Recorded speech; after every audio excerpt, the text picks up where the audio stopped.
Hello, Acres of Diamonds audience. I am Scott Gibbs here with co-founder DJ Ligori, and we are on Daily Diamond number 61.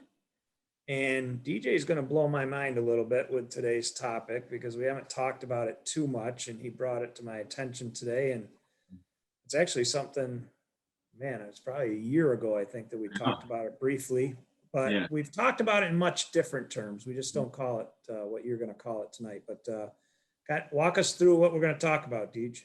So it got a name tonight, basically. So to your point, we talked about it in multiple different facets, but I read it in a book this week, and basically the situation involved, it was a couple Green Berets were going across a bridge, and they were in they called it an RG-31. I'm not quite sure exactly the military terms of that. I'm assuming it's a military vehicle, and the bridge collapsed, and the vehicle fell into an aqueduct of water. And basically, long story short, the individual who was narrating this was stuck in a 5-point harness in the water, and the vehicle was sinking. And so he ended up actually blacking out once they hit the water because he had ammo that hit him in the face. And when he came to, the water was up to about his chest, and one of his buddies swam over to him, undid his harness, but all of the doors were jammed and locked, and they couldn't get out of the vehicle. And so the vehicle was starting to sink. And I mean, the way he describes it, the diesel fuel of the vehicle had started to pour into the actual water. So now they were breathing in the fumes and everything. And it was basically as hellish as you could imagine.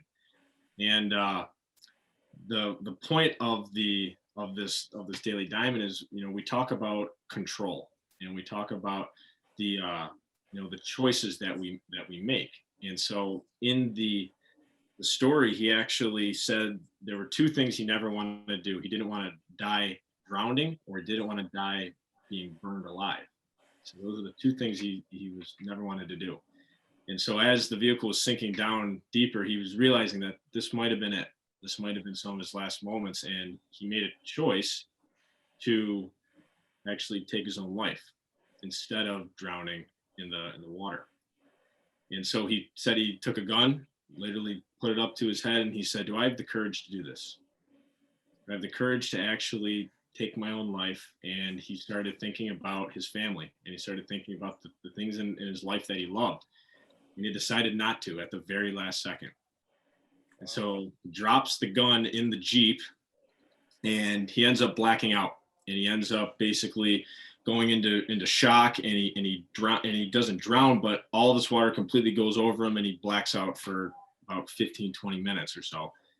Eventually they end up taking him out of the vehicle. They save this vehicle. All of the guys are still in the vehicle somehow, and they end up reviving him and save him. And he ends up realizing that he was actually the only one who survived out of the other three guys. Wow. And so I'm reading this, and I mean, this is the thing that I reread it about 3 times because it was so vivid. It was so powerful. And just right now talking about it, my heart is racing a little bit, and my heart was racing each time I read it. And so they ended up breaking down that whole scenario and talked about the locus of choice, and how in each moment of our lives, in any situation, we will have different variables come into our lives, and we are the ones who have to make a conscious decision that we know we have a choice to make. And so his choice was, at the time, he decided he was going to end his own life. And so he made a choice. This is what I'm going to do. And then at the last second, he made another choice of not to do that. And he said his main reason was because of his family. And so he had this external variable of his family dictate his choice, which ultimately kept him alive. And so I started thinking about, the choices that I had made in my life. And we've talked about this week in our mastermind group about the power of choice and how important it is. And what it made me realize is that we actually have more control than we might give ourselves credit for. And so that was a really powerful example that really opened my eyes even more.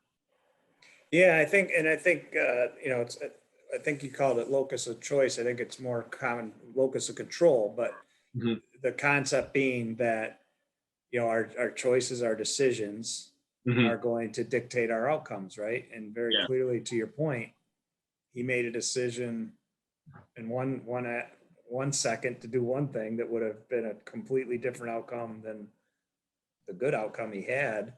You're right. It was the control. I started labeling it the choice, the locus of choice, Well, because it's actually an interesting substitution, right? yeah, Because it kind of is, right? Because your choices are going to dictate your outcomes, right? yeah, We may not know exactly what our outcomes are going to be because of our choices, but we have to understand that our outcomes are a result of our choices, yeah, period, mhm, right? yeah, And it seems like culturally we struggle with that a little bit today, right? We want to blame other people for our setbacks. We want to blame other people for our circumstances. And the danger in doing that, in doing so, you give up your locus of control, mhm, right? You give up your ability to determine outcome if you think your outcomes are determined by somebody else, mhm. right? So if you're a victim, it may feel comfortable, but you're abdicating responsibility of your life. Yep. And I think to that point, we so many like more often than not, we think that other actions are dictating our actions, and the external world. Yes, we all live in a world where things happen, and then we then have to make a choice. We then have to react somehow. I was talking to you offline about how I messed up something at work, and I said I made a choice to let it piss me off. I said I wanted it to piss me off just for a couple minutes, and then I made a choice just to get over it. And so I think it's a good example of, let's have some control or some choice over what we consume. We talk a lot about the belief model of our inputs lead to our beliefs, and our emotions, our feelings, our actions, and our outcomes. So if we have a choice about the inputs and beliefs that we have, that we are going to make part of our lives, why not start with making the right choice that you believe? Why not start with something good, something positive and propelling? And so, reading that story, it showed me that we have so much more control than I think we give ourselves credit for, and we always have the power of making a choice. We are making a decision. So, Yeah, I think it's really interesting. I had a client text me today, and she said something interesting, and she said, "How was your week?" And I said, or she said, "Did you have a good week?" I said, "Yes, I chose to have a good week. I chose to believe that there is learning in my challenges. I chose to believe that my suffering is for reasons I will understand in a future date. And I choose to believe that success, success, requires some initial learning before I achieve real success." yep, And she's like, "Oh my gosh, it's so funny." And it's really hard, right? It's really hard to accept 100% accountability for your life outcomes. mhm, But I think once you do it, it's really, really empowering. it is. It's a feeling of, it's on me. Yeah, that's great, right? It's really like as simple as it can be. It's on you, and there will be people, and there will be scenarios, and there will be situations that are going to challenge that feeling Right. of it being on you. But just know right now, today, it will always be on you. You always have a choice or a control, whichever one you want to lean more towards, to take control of your thoughts or to make a deliberate choice. So, it's attitude and effort. I remember one of my buddies said, the number one thing that we always have control over is our attitude and our effort. So, Yeah. you know, I think I think that story just really hammered it home. Fantastic, DJ. I love this topic. Thank you very much. I think we should call it locus of choice. Yeah, locus Yeah, of control is what I think they said in the book, but we're going to change it.